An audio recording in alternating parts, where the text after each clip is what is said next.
the emotions that can change your life. Human beings are emotional creatures, and emotions are powerful for life change. Now, of course, emotions are so powerful they can go either way on you. Emotions can either build or destroy. So you really have to employ emotions properly. We call civilization the intelligent management of human emotions. If you can intelligently apply your emotions in the right direction, no telling what can happen. Could turn your life around one day would be sufficient. The major key to your better future, you. That's the theme of our seminar tonight. The major key to your better future is you. And I'd like to have you underline two words just to give it some added punch. Underline the word major and the word you, so that it reads, the major key to your better future is you. Now, my first suggestion is transfer this to a card or something where you can put it up, where you can see it every day. Preferably put it up where you can see it at the beginning of the day, before you go off to put the day together. This is a good phrase just to glance at, to keep in mind as you're putting the day together. It's called the silent seminar. If you'll just let this talk to you during the day, I found it to be tremendously helpful. The major key to your better future is you. Number one, you can't get somebody else's time. A guy says to me one time, he says, you know, if I had some extra time, I could make some extra money. I said, then forget it. There isn't any extra time. Hey, when the clock strikes 12 midnight, that about wraps it up, right? I mean, you can look around the gongs there for a little more, but it's over. You say to the guy, what are you doing? He says, I'm looking for extra time. See, they'll come and take you away, right? There isn't any more time. Now, if you can't get more time, which you can't, what could you get more of that would make a difference in economic results? And here's the key word. Make it a part of your notes. We're going to consider it tonight. The word is value. And I have a little phrase for your notes. Value makes the difference in results. Value makes the difference. You can't get more time, but you can create more value. Now, here's the first lesson of economics. Everybody should learn it from the time they're old enough to understand what a dollar means, how to earn one, how to get one, how to keep one, what to do with it. First lesson of economics. We primarily get paid for value. That's lesson one. Bringing value to the marketplace, that's how you get paid. You don't get paid for the time. I know it takes time to bring value to the marketplace, but you get paid for the value, not the time. Now, since that's true, here's one of the key questions of the evening. Is it possible to become twice as valuable at the marketplace and make twice as much money in the same time? Could you become 3 times as valuable? Make 3 times as much money in the same time? Is that possible? The answer is yes, if. And it's always if, right? Life is known as the big if. Harry Truman once said, life is iffy. How true. And here's the big if, we're going to consider it tonight. It's possible to do much better at the marketplace if you go to work primarily on yourself. And that's the theme of our seminar tonight. Learning to work primarily on yourself. People have asked me for the last 24 years, how do you develop an above-average income? And the answer is, become an above-average person. Develop an above-average handshake. Some people want to be successful, they don't even work on their handshake. As easy as that would be to start on. They let it slide, they don't understand. Develop an above-average smile. Develop an above-average excitement. Develop an above-average interest in other people.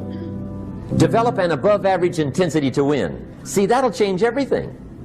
Probably one of the most frustrating experiences in life is looking for an above-average job with above-average pay without becoming an above-average person. It's called frustration. Dopamine is the feeling that you found something you're looking for, or that you accomplished something you set out to accomplish. So you know that feeling you get when you cross something off your to-do list? That's dopamine. Feels awesome. You know when you have a goal to hit and you achieve that goal, you're like, yes! You feel like you've won something, right? That's dopamine. The whole purpose of dopamine is to make sure that we get stuff done, right? the historical reason for dopamine, we would never eat if we only waited to get until we got hungry, because there's no guarantee that we would find food. So dopamine exists to help us go looking for food. We get dopamine when we eat, which is one of the reasons we like eating. And so when you see something that reminds you of something that feels good, we want to do the behavior that helps us get that feeling, right? So let's say you're out there going for a walk and you see an apple tree in the distance. You get a small hit of dopamine. And then what it does is it focuses us on our goals. And now we start walking towards the apple tree. And as the apple tree starts to get a little bigger, we feel like we're making progress. You get another little shot of dopamine and another little shot of dopamine until you get to the tree and you're like, yes! Okay? This is why we're told you must write down your goals. Your goals must be tangible. There's a biological reason for that. We're very, very visually oriented animals. You have to be able to see the goal for it to biologically stay focused, right? If you don't write down your goals, if you can't see your goals, it's very hard to get motivated, to get inspired. For example, think about corporate visions, right? A corporate vision has to be something we can see, right? That's why it's called a vision. You can see it, right? To be the biggest, most respected, to be the fastest growing are not visions. They're nothing, right? What does that even look like? Respected by whom? Your mother? Yourself? Your friends? Your shareholders? Who knows? What's the metric? Dunno. It's amorphous, doesn't motivate us. Just like I can't tell you, you will get a bonus if you achieve more. You're gonna ask me, how much more? I'm gonna say, more. Doesn't work. You need a tangible goal. You need a tangible goal, right? Here's a great vision. Martin Luther King, I have a dream that one day, little black children and little white children will play on the playground together and hold hands together. We can imagine that. We can set our sights on that. And every time we achieve a goal and achieve a metric and achieve a milestone that makes us feel like we're making progress to the vision we can see, we keep going and going and going until we achieve something remarkable. You have to be able to see it. Dopamine. Like I said, dopamine is the feeling you get when you set out to find something you're looking for as well. I talked about the to-do list. I came home from a trip just a couple days ago and I had a bunch of errands to run and I wrote down a little list of things I had to do and off I went, right? And as I was walking past, I think it was the dry cleaners, I don't remember. I was walking past something, I remembered, oh, I have to do that, and I hadn't written down on my to-do list. So I went in and I finished what I needed to do, and then when I came out, I then wrote it on my to-do list and then crossed it out. Because I wanted the dopamine. Feels good. Dopamine comes with a warning. Dopamine is highly, highly, highly addictive. Here are some other things that release dopamine. Alcohol, nicotine, gambling, your cell phone. Oh, you think I'm joking? Okay, we've all been told that, if you wake up in the morning and you crave a drink, you might be an alcoholic. Well, if you wake up in the morning, the first thing you do is check your phone before you even get out of bed, you might be an addict. If you walk from room to room in your own apartment holding your telephone,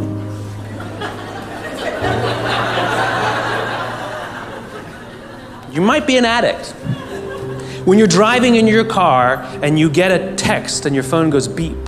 We hate email, true. We love the beep, the buzz, the ding, oh. Right? You'll be there in 10 minutes and yet you have to look at it right now. You might be an addict. And even if you read it and it says, are you free for dinner next Thursday? And you have to reply immediately, you can't wait the 10 minutes, you might be an addict. And for all you Gen Ys out there who like to think that you're better at multitasking because you grew up with the technology, then why do you keep crashing your cars when you're texting? You're not better at multitasking, you're better at getting distracted. In fact, if you look at the statistics, ADD and ADHD have, diagnoses of ADD and ADHD have risen 66% in the past 10 years. Okay, ADD and ADHD is a frontal lobe disorder, right? Are you telling me out of nowhere 66% of our youth has a frontal lobe problem? Where did that come from? No, it's a misdiagnosis, right? What are the symptoms of a dopamine addiction to technology? Distractibility, inability to get things done, easily distracted, shortness of attention. It's all the same thing, so we misdiagnose things. It's the addictive quality of dopamine. We can also get addicted to performance in our companies, when all they do is give us numbers to hit, numbers to hit, numbers to hit, and a bonus you get, and a bonus you get, and a bonus you get. All they're doing is feeding us with dopamine, and we can't help ourselves. All we do is want more, more, more. It's no surprise that the banks destroyed the economy, because one of the things we know about dopamine addict is they will do anything to get another hit, sometimes at the sacrifice of their own resources and their relationships. Ask any alcoholic, gambling addict, or drug addict. Ask them how their relationships are doing and if they've squandered any of their resources. It's an addiction. Dopamine is dangerous if it is unbalanced. It is hugely helpful when in a comfortable and balanced system, but when unbalanced, it's dangerous and it's destructive.